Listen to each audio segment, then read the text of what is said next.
Let me share something fascinating with you today. You see, success isn't like the weather. It doesn't just happen.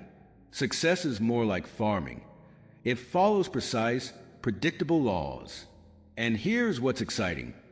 These laws work for anyone who will work with them. Now, some of you might be thinking, but I haven't made it yet. How can I attract success? Let me tell you about a conversation I had in Chicago. A young man said to me, "Success seems to run away from me."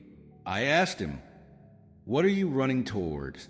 You see, success isn't just about what you have. It's about who you're becoming. I've spent over 4 decades studying successful people, and I've discovered something remarkable. Success leaves footprints. These footprints aren't hidden. They're right there in plain sight for anyone willing to study them. But here's the key. You must start with personal responsibility. Let me share a story that changed my life.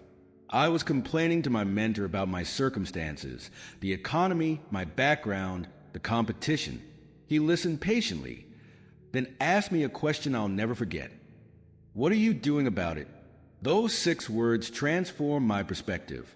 You see, successful people and unsuccessful people face the same circumstances. The difference is in their response. I met a young executive recently. Bright guy, good education.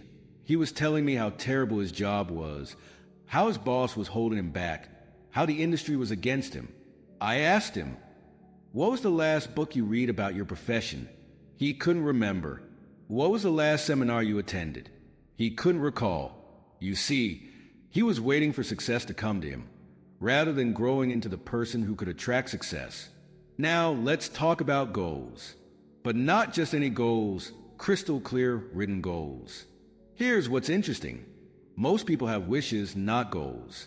Wishes are like clouds, they float by. Goals are like stars, they have a fixed position. I remember meeting a woman in Seattle, successful by most standards, 6-figure income, prestigious title, corner office. But she was miserable. Why? Because she was living someone else's definition of success. When she finally got honest about what she wanted, to open a small bookstore, everything changed.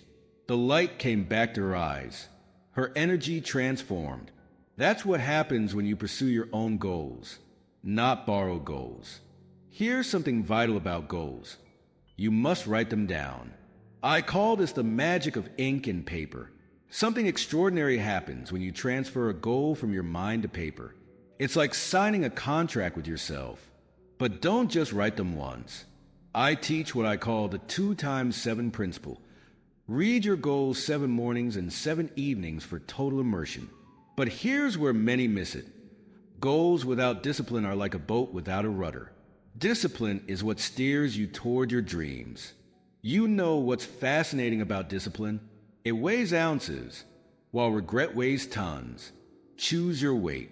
Let me teach you about what I call the brick-by-brick principle. Every day, you're building your future 1 brick at a time. 1 book, 1 meeting, 1 decision at a time. Each brick might seem insignificant, but together they build a magnificent structure called your life. Your mindset, now this is crucial. Your mind is like a garden. But here's what most people don't realize. You are both the gardener and the garden. What you plant will grow. Plant excuses and watch limitations grow. Plant possibilities and watch opportunities bloom. I always ask my seminar participants, show me your library and I'll show you your future. The books you read, the audios you listen to, the people you associate with. These aren't just casual choices. They're future-shaping decisions. Here's a discipline that can transform your life. Read 30 minutes every day in your chosen field. That's just 1/48 of your day. But this small discipline, compounded over time, will make you one of the most knowledgeable people in your field. Your attitude, it's your window to the world. Keep it clean. I love telling the story of the 2 salesmen in Africa. Same circumstances, different attitudes, vastly different results. You see, attitude isn't everything, but it's the first thing. It determines how you'll handle everything else. Develop success habits. Start with 1. master it, move to the next. Remember what Aristotle taught us. We are what we repeatedly do. Excellence isn't an act, it's a habit. The beautiful thing about habits is they work while you sleep. Once established, they become your faithful servants. Now, about your associations, this is vital. You can't soar with eagles if you're scratching with turkeys. Find a mentor.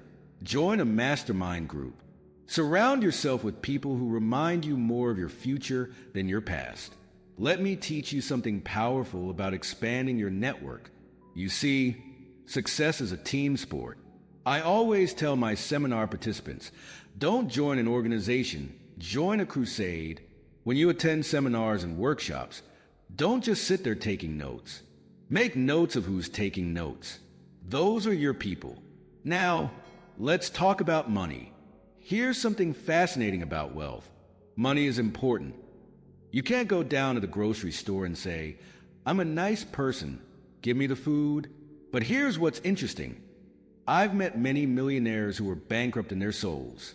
They had a wallet full of success, but a life full of emptiness. I call this the 6-account life. You see, most people only focus on their financial account, but there are 5 others that are just as important. Your physical account, your family account, your spiritual account, your educational account, and your service account. Success means making regular deposits in all 6 accounts. Let me share something profound about giving. The most successful people I know have mastered the art of contribution. You see, the question isn't, what am I getting? The question is, what am I becoming by what I'm giving? I remember meeting a wealthy businessman in Dallas. He told me his greatest achievement wasn't making his first million. It was funding his first scholarship. Now, let me tell you about persistence. I love the Colonel Sanders story, but here's what most people miss. He didn't just persist. He persisted intelligently. At 65, when most people are looking for rocking chairs, he was looking for opportunities. 1,009 rejections. But here's what's fascinating. Each rejection refined his presentation, improved his recipe, sharpened his skills. I teach what I call the decade principle. Most people overestimate what they can do in a year. They get discouraged when their giant steps don't create giant results. But they underestimate what they can do in a decade of steady steps. Success is like bamboo. It grows underground for years before shooting up overnight. Your health, now this is crucial. I call it the foundation principle. You see, health isn't everything, but without health, everything is nothing. Here's what's interesting. Most people take better care of their car than their body. But you can always get another car. Try getting another body. I teach the 3 pillars of health: movement, nourishment, and recovery. But here's what most people miss. It's not just about physical health. I recommend what I call the gratitude morning. Before you check your phone, before you start your day, write down 3 specific things you're grateful for. Watch what happens to your mental health. Let's talk about continuous learning. Here's something fascinating. Everything in life either grows or dies. There's no standing still. That's why I teach the hour of power. 1 hour every day dedicated to learning. Read, listen, study. But here's the key. Don't just learn, apply. Knowledge isn't power. Applied knowledge is power. Integrity. Now there's a subject worth its weight in gold. You know what's interesting about integrity? You can't buy it in installments. It's all or nothing. I remember a man who told me he was 90% honest. I asked him, which 10% should I not trust? Focus. This is becoming rare in our world, and anything rare becomes valuable. I teach what I call the power hour principle. The first hour of your day, focus entirely on your most important task. No phone, no email, no distractions. Just pure, concentrated effort on what matters most. Communication skills. Here's something vital. Your ability to communicate will determine 85% of your success in life. But here's what's fascinating. Communication isn't just about speaking well. It's about listening well. I teach the 3 levels of listening. Listening with your ears for words, listening with your mind for meaning, and listening with your heart for feeling. Creativity and innovation. These are the currencies of the future. But here's what most people don't realize. Creativity isn't about being artistic. It's about solving problems in new ways. That's why I recommend keeping what I call an idea journal. Write down 5 new ideas every day. Most will be awful. Some will be decent. A few will be brilliant. But the practice will transform your thinking. Speaking of resilience, let me teach you about what I call the rubber band principle. You see, a rubber band is useful only when it's stretched. The same is true for human beings. We grow through stretch, through challenge, through adversity. Let me share something powerful about resilience. You see, most people pray for fewer problems. What they should pray for is more wisdom. Every setback carries within it a setup for a comeback, if you have the eyes to see it. I remember meeting a young entrepreneur in Phoenix. His first business had failed, and he was carrying that failure like a heavy coat in summer. I asked him, what if this failure isn't a period, but a comma in your story? Then I taught him what I call the mining principle. You see, in every failure, there's gold, but you have to mine for it. Here's something fascinating about adaptability. I call it the river principle. A river never breaks through obstacles. It flows around them, but it always reaches its destination. That's what successful people do. They don't break down walls. They find doors. If there are no doors, they build them.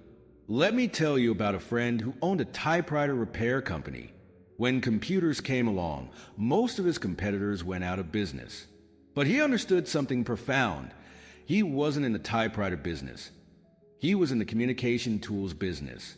Today, his IT company serves half the state. That's the power of seeing the forest, not just the trees. Now, let me teach you about what I call the life wheel. Picture a wagon wheel with 8 spokes.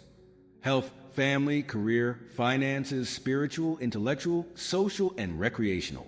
Here's what's interesting.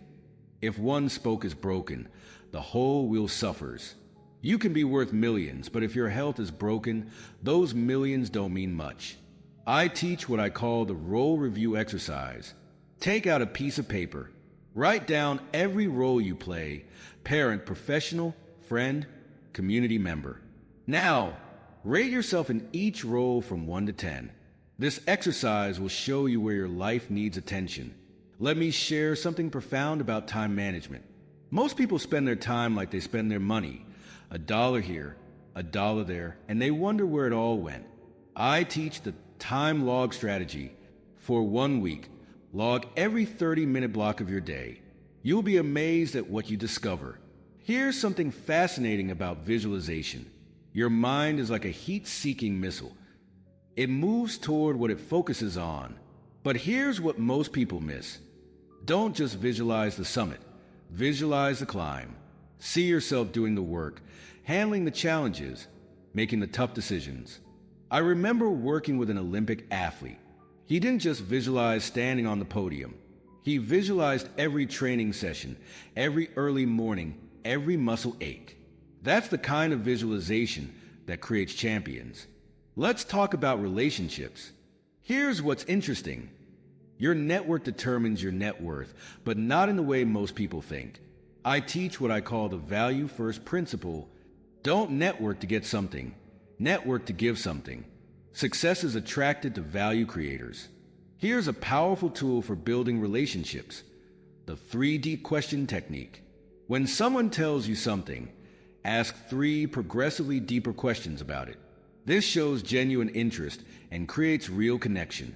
Self-awareness. Now there's a subject worth its weight in gold. I teach what I call the mirror hour. Take 1 hour each week for self-reflection. Ask yourself 3 questions. What's working? What's not working? What am I going to do about it? About taking risks, let me share something profound. Most people think success requires taking big risks. Not true. Success requires taking calculated risks. I call it the risk ladder. Start with small risks, learn from them, then gradually climb the bigger ones. Here's what's fascinating about patience. Most people don't realize that patience isn't passive, it's active. It's like a farmer waiting for crops to grow. He's not just sitting there. He's weeding, watering, nurturing. I call this active patience. You're working while you're waiting. It means working consistently towards your goals, trusting in the process, and not getting discouraged when things take longer than you'd like. Now, let's talk about something that's crucial for attracting success. Your ability to learn from failure. Failure is not the opposite of success. It's a part of success. Every successful person has failed many times on their journey. The difference is in how they respond to failure. Successful people don't let failure defeat them. They don't take it personally. Instead, they see it as feedback, as a learning opportunity. When you fail at something, ask yourself, what can I learn from this? How can I use this experience to get better, to move closer to my goals? Remember, failure is an event, not a person. Just because you failed at something doesn't make you a failure. It makes you someone who had the courage to try. Now, let's discuss something that's often overlooked when it comes to success. The importance of celebration. We often focus so much on achieving our goals that we forget to celebrate our achievements along the way. Successful people take time to acknowledge their progress, to celebrate their wins, both big and small. This isn't about being boastful. It's about recognizing your efforts, reinforcing positive behavior, and maintaining more. Celebration also helps to train your brain to associate hard work with positive feelings, making you more likely to continue putting in the effort. Remember, the journey is just as important as the destination. Don't wait until you've achieved your ultimate goal to feel successful. Celebrate each step along the way. Now, as we near the end of our time together, I want to emphasize something crucial. Becoming the person who attracts success is a journey, not a destination. It's about constant growth, continuous learning, and ongoing self-improvement. The principles we've discussed today, taking responsibility, setting clear goals, developing discipline, cultivating a positive mindset, building strong relationships, being persistent, maintaining integrity, focusing, communicating effectively, being creative and innovative, building resilience, adapting to change, maintaining balance, managing time effectively, visualizing success, developing self-awareness, taking calculated risks, being patient, learning from failure, progress. These are not one-time tasks. They're ongoing practices. Incorporate these principles into your daily life. Make them habits. Let them shape who you are and how you approach life. Remember, success is not something you pursue. Success is something you attract by the person you become. So focus on becoming the best version of yourself. Develop your skills. Expand your knowledge. Cultivate your character. And as you do this, you'll find that success starts to flow into your life. Naturally, opportunities will open up. The right people will come into your life. Things will start to fall into place. But even then, don't stop growing. Don't become complacent. Keep pushing yourself. Keep learning. Keep improving. That's what truly successful people do. Big inclusion. I want to leave you with this thought. You have greatness within you. You have the potential to achieve amazing things. But that potential needs to be developed, nurtured, and acted upon. So starting today, commit to becoming the person who attracts success. Commit to your growth, to your learning, to your improvement. Commit to taking action towards your goals every single day. Remember, success is not an accident. It's a choice. And that choice begins with deciding to become the kind of person who attracts success.